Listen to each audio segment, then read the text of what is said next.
Hello, my name is Renata. I am an intuitive channel and psycho spiritual coach. Welcome to my channel. One of the facets of this channel is also about me sharing my journey. And I just had a really beautiful meditation this morning, and it felt like it was important to share because it felt like it was an important connection that um for me in my journey and understanding myself and understanding my shadows and understanding my blockages. But I also hold the belief that we're all archetypally going through sharing similar experiences archetypally. Again, it's different, of course, for our own individual experiences of life, but a lot of them is that, like, archetypally at a higher level, at a higher perspective, there's a lot of the same core lessons that we're here to learn at this time. And so I just wanted to share how it was showing up for me and for the sake of sharing, for the sake of connection, for the sake of maybe this will click something for you too. So I'll just dive in.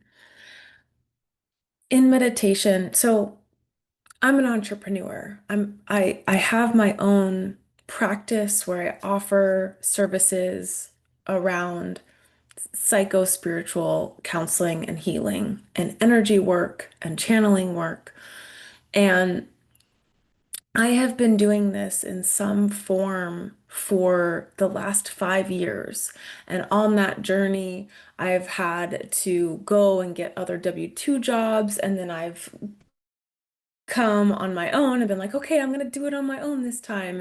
And I've like done that roller coaster of going back and forth. And so I've held this intention for a really long time.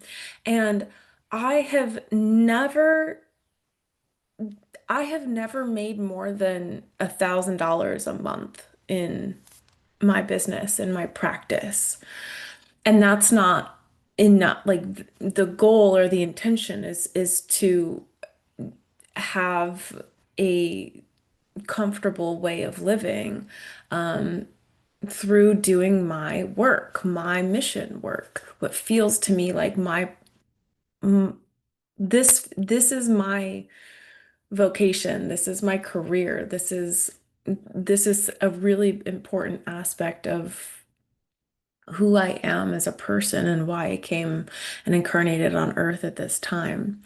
And so to not be financially successful in it has from where I stand today, I understand why I haven't been so far. And I understand for me, there have been the journey and the path that I have walked over the past 5 years, both professionally and personally and spiritually.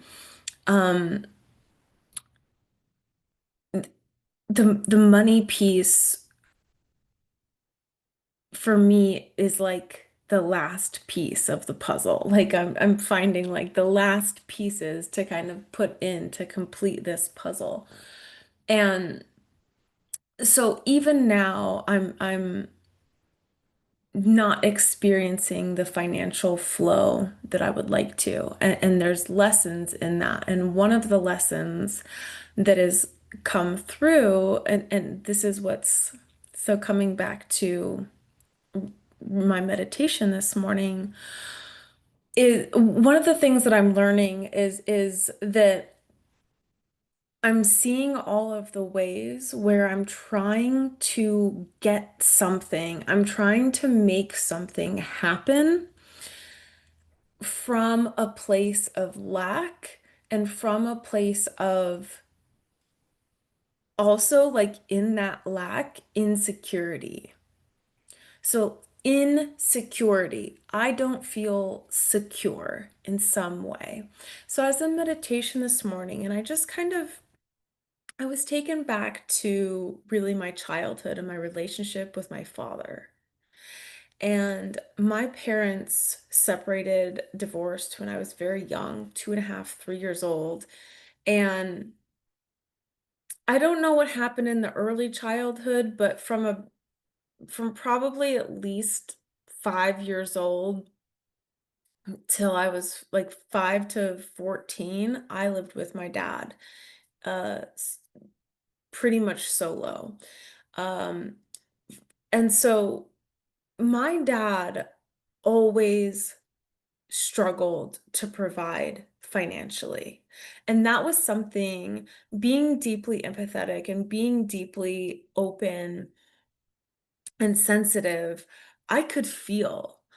So not only did I inherit his perspective, his relationship to money, and his relationship to spirit, and his relationship to lack, and his relationship to his insecurity about being able to provide, but I felt it every day. I was in that experience every day for years and years. And then I still experienced it even when I wasn't living with him anymore.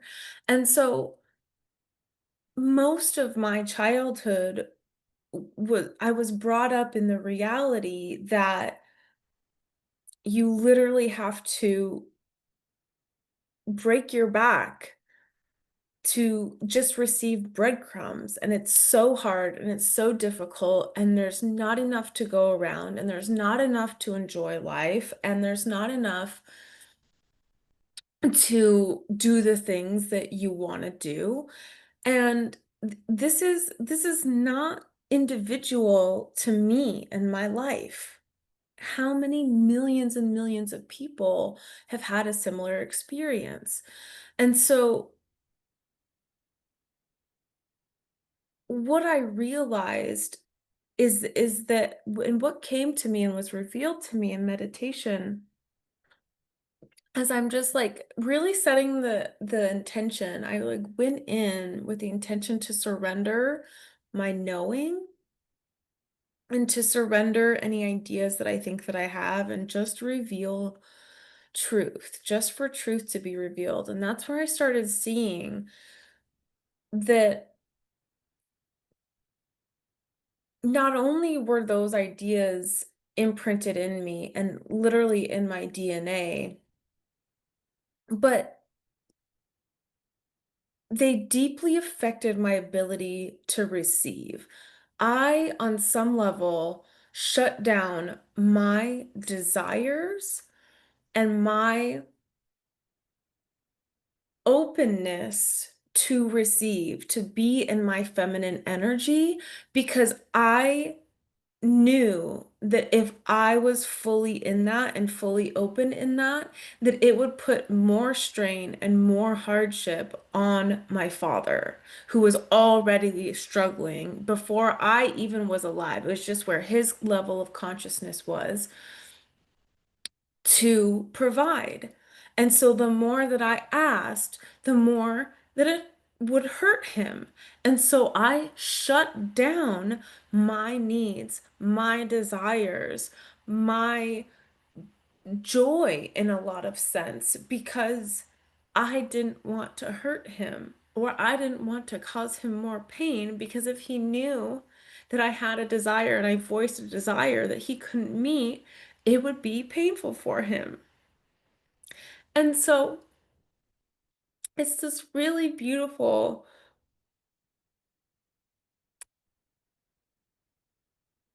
it's a really beautiful way of bonding and connecting, and keeping the peace and being what I needed to be in that moment for him, for that circumstance. But as an adult, I also saw where every romantic relationship that I have had, the man has in some way struggled to provide. And I have taken on this really masculine role. And I'm speaking energetically here. I'm not speaking about sex or gender. I'm speaking just the energetics of feminine and masculine energies. And so I learned how to be in masculine, but not divine, healthy masculine, the toxic, unhealthy, unhealed masculine. And so I was able to go and work and provide for myself, to provide and protect myself. And that was really the whole paradigm of reality that I was shown, that was given to me or taught to me by example. And so my whole adult life, I've been in this masculine energy of I have to provide for myself and I have to protect myself because that's the environment that I grew up in. That's the reality of truth and of consciousness that I was exposed to. And so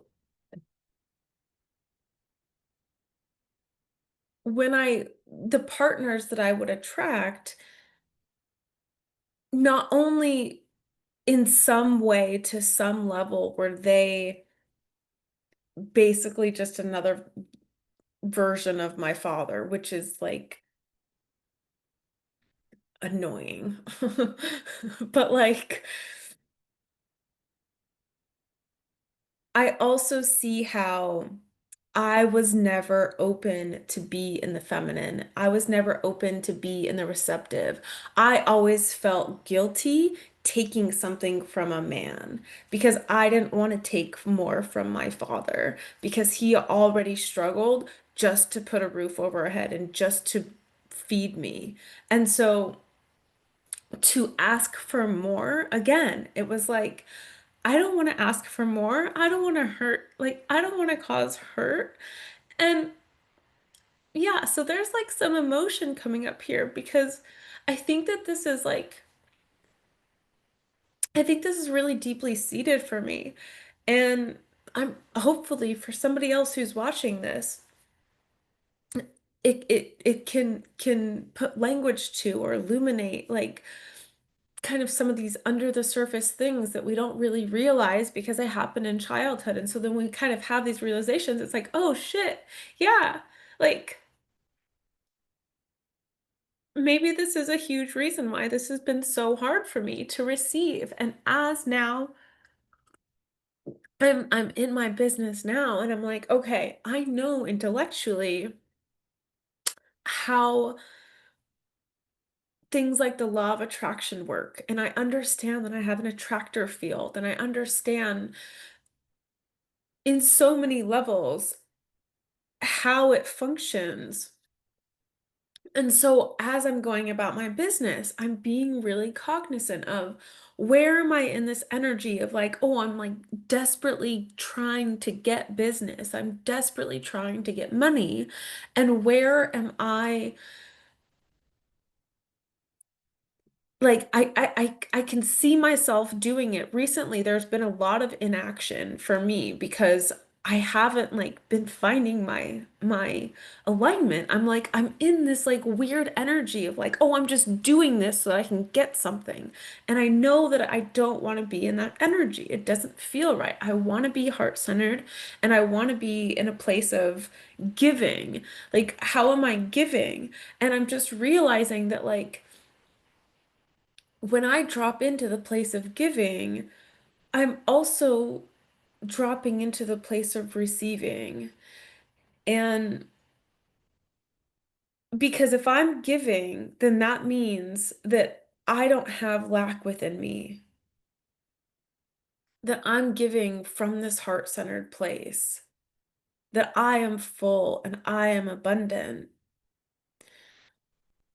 But the only way that I can feel full and abundant is by opening up my heart to receive money from other people, to receive recognition from other people, to receive being witnessed by other people, to receive the attention of other people. and time, and to not feel guilty about it, to not feel guilty for receiving, and receiving from spirit too, like trusting the abundance of the universe, trusting, like I'm looking out and I have a really beautiful view of just giant oak trees, and there's a little pond, and it's like Mother Nature provides everything for us. Spirit provides everything for us. And that is just truth. It's not, it has nothing to do with belief. It has nothing to do with religion. It has nothing to do with this idea or that idea. It's just truth. Everything that we need to survive is provided by our planet, our food, our air, our water. So, sorry, that was a tangent. Sometimes I think I just need to like say these things out loud to like reaffirm them for myself also. And so I just looked at 34 years of my life of really not knowing how to be in a receptive state and really having a broken relationship with what it is to receive. And feeling guilty. Like if I'm receiving, then that means that I'm taking from someone. And if I'm taking from someone, is that hurting them? And I don't want to hurt people. And, but like, it comes at this self-sacrificing thing of like, well, I'm just hurting myself. I'm hurting myself because I can't meet my own needs now. Because it doesn't feel good to meet my needs by like asserting myself and forcing it to happen and like trying to get something from somebody. That doesn't feel aligned. It does feel aligned to just be here and know that I have gifts and know that I have medicine and know that there will be a perfect exchange of meeting needs, because that's how the universe works. When there's a need, the need is met. But I haven't allowed myself to receive because I have this weird, I'm going to start using the language had. Like I had this this guilt around receiving. That if I receive, if I open myself to receive, if I ask for too much, if I want too much, that that means that somehow it's going to hurt someone else. And this expands collectively for me too, because I think about like I wrote something. It was like back in the September eclipse season. It's like, how can I find my own bliss when countless others are suffering in the abyss? And so it's like there's also like it it's also just so trippy to me to be like, I'm here and I'm enjoying my life, but this person over here is like really struggling. How does that, like, that doesn't feel right to me. And so I'm just here and I was not expecting to cry this much. So I'm a crier. Like, I am a water sign, I'm a Pisces, I'm very emotional, and I move energy through crying. And so it's not a bad thing. Like, this is just me moving energy and releasing this thing that I experienced in my meditation today. And as I'm talking about it and as I'm processing it, I'm like, oh yeah, oh yeah, oh yeah. Like, there's emotion that's releasing because it's been pent up and it's been stored. And so it's just coming out. I just want to be, if you're watching this and you're like, whoa, this fucking lady, like, it's really actually just a beautiful mechanism that I do to release energy. Anyways, I lost my train of thought in explaining that. The guilt thing, so it's just guilt. I, in this moment, don't know what to do with any of this. I don't know what to do with the guilt. I don't know how to release it. But that's also like my brain that's like, well, how do I fix this so that I can move on? And I've just learned that that approach is just futile and exhausting. And so I'm just going to allow this to be and allow this recognition and realization to sink in. And I'm just going to hold the intention as I move forward, hold to release the guilt, right? Because the truth is that Abraham Hicks says, like, if someone else is sick, I don't help them by getting sick. Like, and so it's like if someone else is struggling financially, I don't help them by struggling financially and not living in my desires. And in fact, if I'm not struggling financially, then I have a greater capacity to help someone that is struggling financially or mentally, emotionally, spiritually. And so that is the intellectual truth. And so sinking that into my body and opening, holding the intention to open to receive. So, universe, like, show me how easy it is to receive.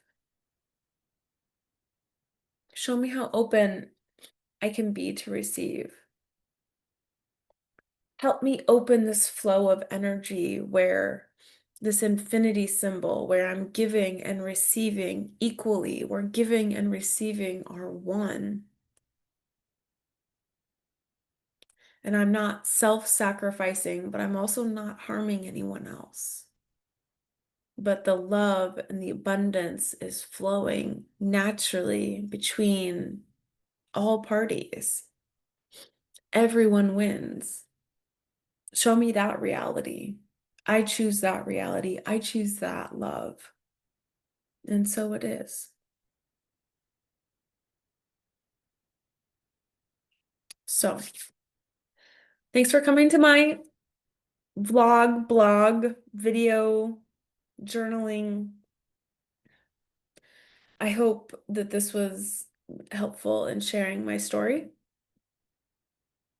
Um, yeah, I don't know how to end this in an eloquent way. So I will just say again, thank you for witnessing me. Thank you for holding space for me. Um, thank you for connecting with me in this way. And as you're watching this, I just hope that it illuminated some truth within you so that you can release any paradigm that you might be struggling with that no longer serves you and that you can find the truth within it that does. I love you. Bye.